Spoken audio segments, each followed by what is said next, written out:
Okay, so we'd like to welcome Mr. Dave Larsen from the American Brain Council. He's going to share some information with you regarding their quote-unquote stamp of approval on our new brain product. Let's welcome Dr. Dave Larsen.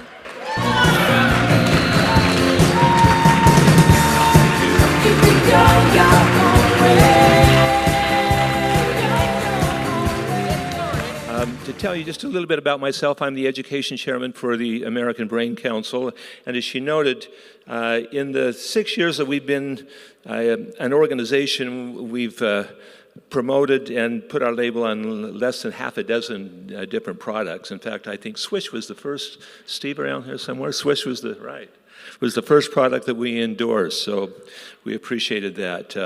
Our mission is to promote the best interventions for brain optimization typically without medication. One of the things that experts in brain health all agree, and there's a lot of different opinions in this field about what's good and appropriate and helpful, but one of the things that they all agree on is that the sooner someone gets started in addressing their cognitive issues, if they notice that they're having problems, we call that subjective cognitive impairment. If you note that you're not remembering these days as well as you used to, we call that subjective cognitive impairment. And I work with two MDs here in the Salt Lake Valley. We've been through Dr. Dale Bredesen's advanced clinical training for reversing cognitive decline. And I want to tell you, just watching my time here, a little bit about that, and then I want to talk about this supplement that you've been introduced to and we're studying.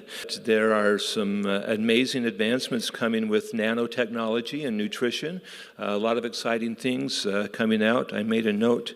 There is a website called Science Times, has a fascinating article on that if you want to Google that and review what the experts are saying with regards to nanotechnology, and particularly brain health seems to be one of the primary areas that they're involved in. In a study of over 340 people, about 60% of them improved with nutrition.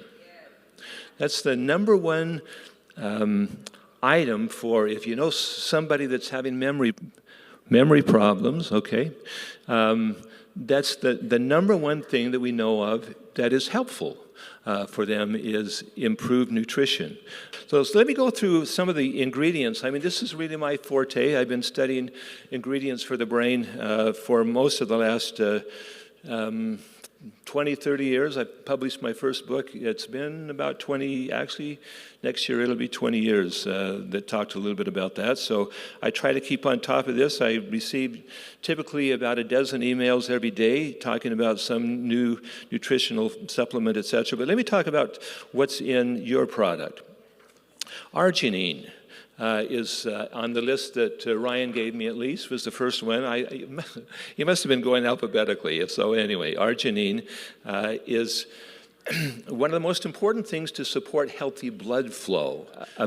In about 95 to 97% of cases of cognitive decline, individuals have a problem with circulation. Other than taking a supplement, of course, it's very important to eat a healthy diet.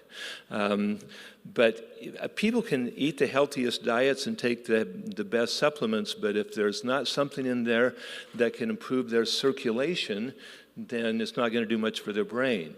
Arginine is one of those things that helps relax blood vessels so more blood can flow through. It also helps to reduce blood pressure, as is happening with one of the individuals in our study now. That I noticed that last week. It was reported by his wife. Of course, it has some caffeine in it, not very much. Only less than a tenth of what's in a cup of coffee, but caffeine is very important for a lot of us as we get older to help our brain work as it should. Glutathione, I don't think I need to tell you much about glutathione. You understand that pretty well. As Dr. Shea found, oxidative stress was one of the key causes or contributors to cognitive decline, and glutathione is one of the best things to counter that, and that's how I got introduced to Steve, and of course you're familiar with that. Two other things, calcium helps to regenerate glutathione. You're probably aware of that, as does cysteine. Magnesium is very important to calm our nerves. In Dr. Shea's formula, he only had 6 nutrients in his formula that after 10 years of research he found were the most important, and one of those was acetyl L-carnitine. It helps energize the brain. Phosphatidylserine helps to maintain the integrity of brain cells so they can communicate better with each other.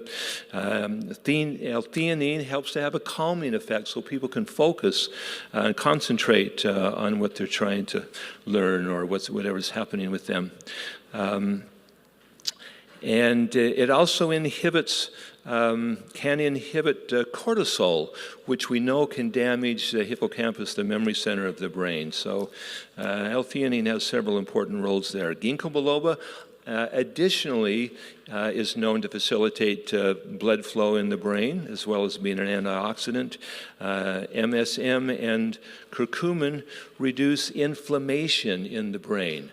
But as you work with people and you provide this formula for them, it's important that they do other things. Dr. Bredesen talks about 7 pillars of brain health, or 7 steps to go through.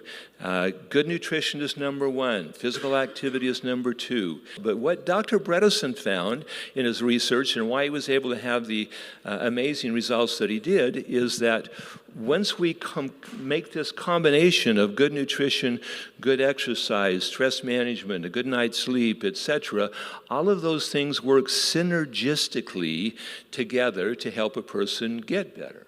It looks like my time is gone and over, so thank you very much. I appreciate your attention, and God bless.